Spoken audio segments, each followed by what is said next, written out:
Okay, so welcome back to a Saturday morning workshop. It's a beautiful rainy day. It's not what I want to be doing really. I really want to be sitting out on a combine harvester, but Oulton Park is just a week away, so and I really ought to look at this because we've been really busy since Zandvoort, and there's a few jobs that I need to do on here. But since Zandvoort, Jane and I have been organising an old car event.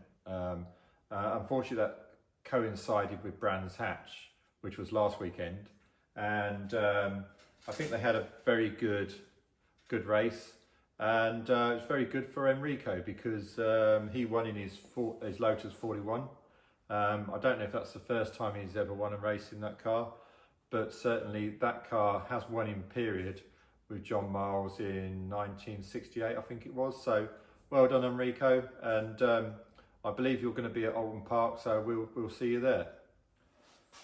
Okay, so last time out, there's a couple of things. In the last race, I was trailing a little bit of oil, and I think it's just the oil pipe that comes from the scavenge pump that goes back to the oil cooler.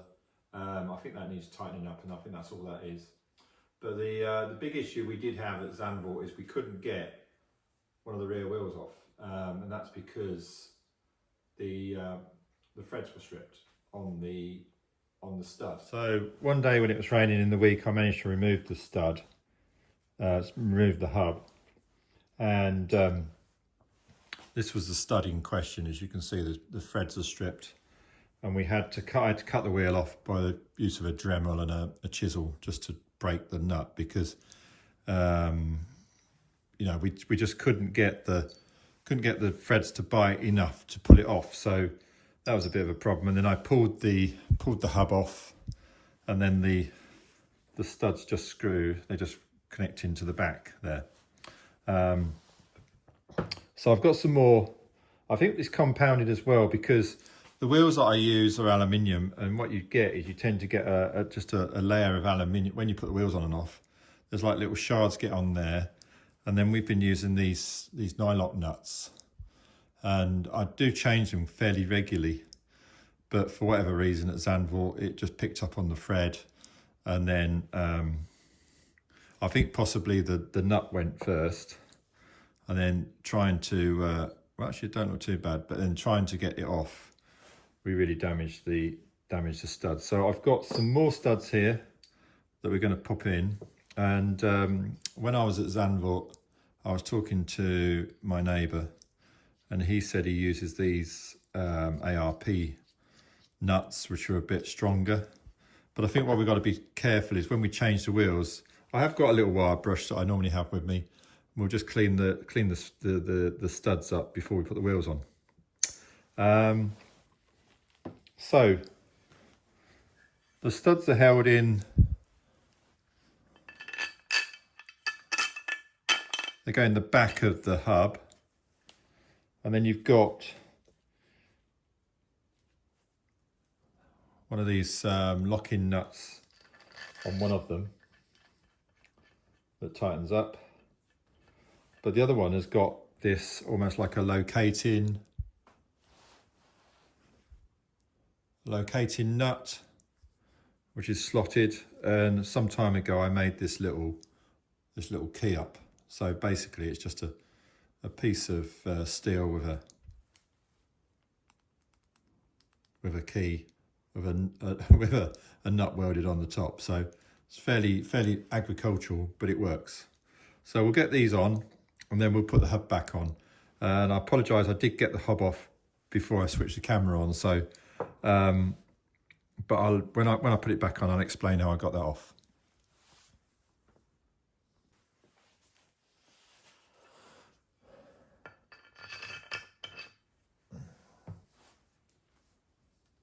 Also got one of these self-locking, like these locking tab washers as well, whatever they're called, star washers.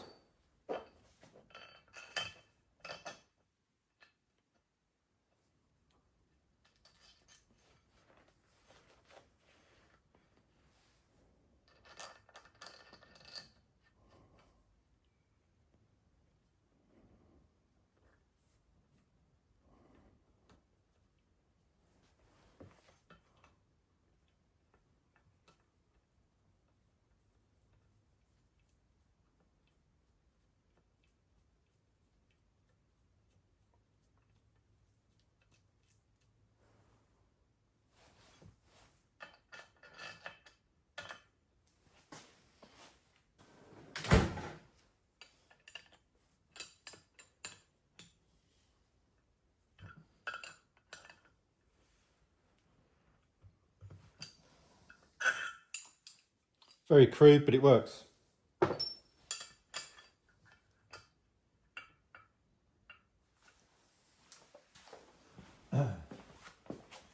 Okay, so basically the hub has got two bearings either side. This spline piece goes into the yoke of the universal joint there, and the two get pulled together, and there's just like a little nylock on there that holds it together. It literally just slides in with any luck. Might need a little tap. Now to get it off, I actually used my hydraulic puller.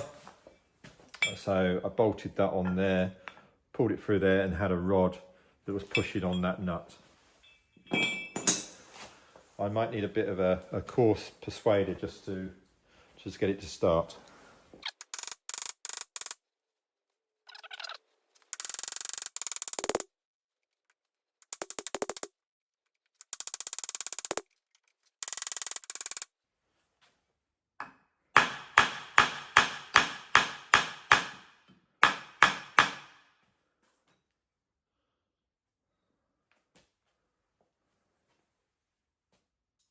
Washer goes on there, and then what we'll do is I'll go and get I'm going to get a new nylock and stick a new nylock on there. So I've got a new nylock, we'll just pop that on there, and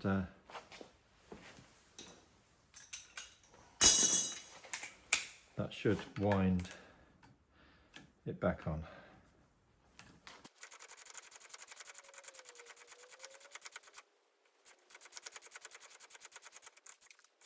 So what we'll do is when we get it on the floor with the wheel on it, we'll torque it up. So now I've got to put the brake caliper back on, and we can put the wheels on, we can get it all torqued up properly.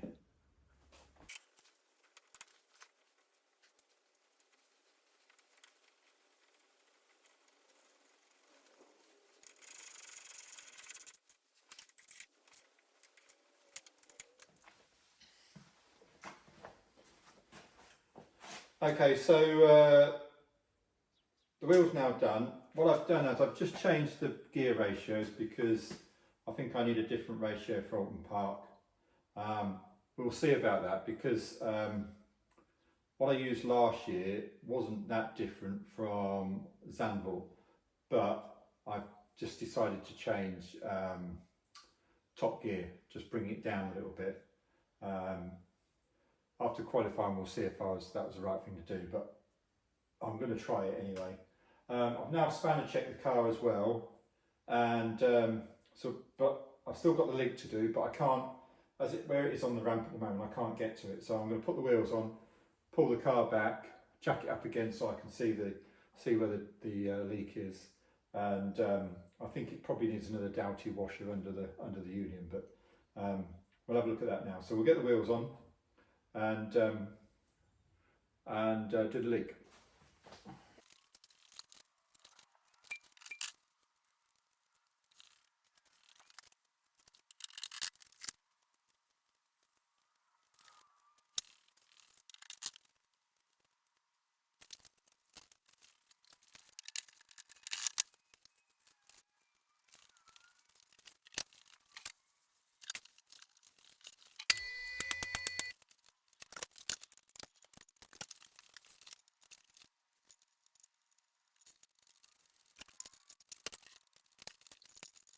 Okay, so the car's all prepped. I've spanner checked it.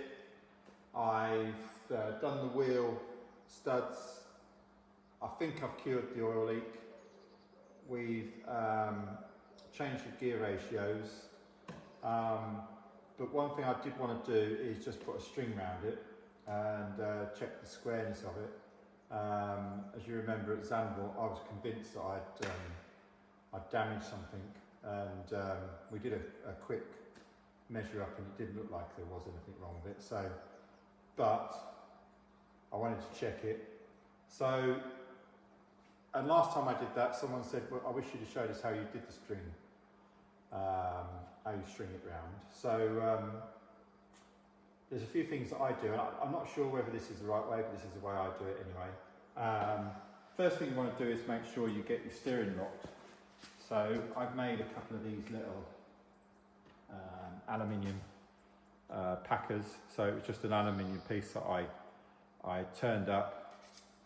It was the right length, just cut it in half, and they just fit in the steering rack there, so the steering rack is in the centre.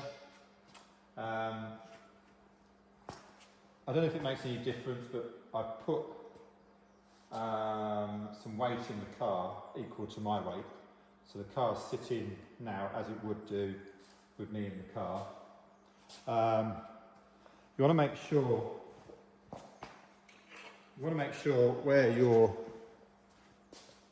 string up is level. So I've levelled the floor. This is in one of my other barns. That's where I store cars, and it's a nice floor. It's nice and level.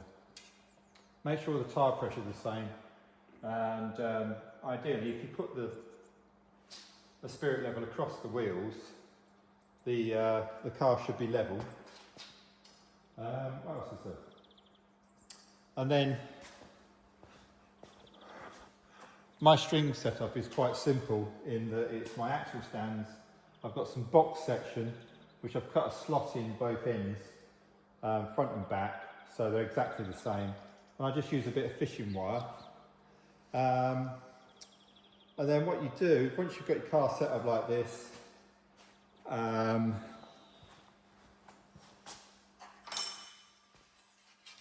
use a camber gauge like this, and check the camber. Now, we were at Zandvoort. It's quite noticeable that these tyres weren't wearing the full width. It was wearing the inside more than the outside. So what I've done is I've had to, there was too much negative camber basically, and I don't know whether it's these, I don't know. I mean, I set it up before, but anyway, it's now at half a degree negative camber, both front and back. But when you change the camber, it does change the toe of the car. And then it's quite simple. You have to make sure the string is square all the way around the car. So you pick a point in the middle, and you make sure the distance is the same both sides at the front and the same at the back. And then literally to measure the toe, you measure the back of the wheel and the front of the wheel, and the difference is your toe. So I've changed the camber. As a result, I had to change the toe on the front. The back was still as it was, as it should be. So that's how I do it. As far as I'm concerned, the car is now all square. I've changed the camber, and as a result of changing the camber, I've changed the toe. So we'll have to just see how it plays out. But one thing that I had forgotten this, but I've written it down in the book now. One turn out of the knuckle joint. So one turn, a complete turn is half a degree of camber.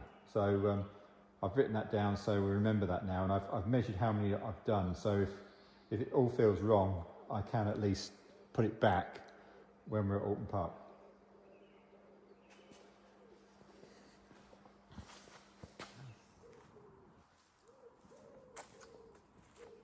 Okay, so that's it. It's been a funny old day because it's rained most of the day. It's actually now quite a nice evening, but I'm quite pleased because as far as I'm concerned, the car is all set up. Obviously, I've got to put the bodywork on, make sure there's fuel and what have you, but as far as I'm concerned, the car is ready to be loaded into the trailer and off to Oulton Park. So thanks very much for watching. Don't forget to subscribe, leave us a comment, and we'll see you next time. And remember, how hard can it be?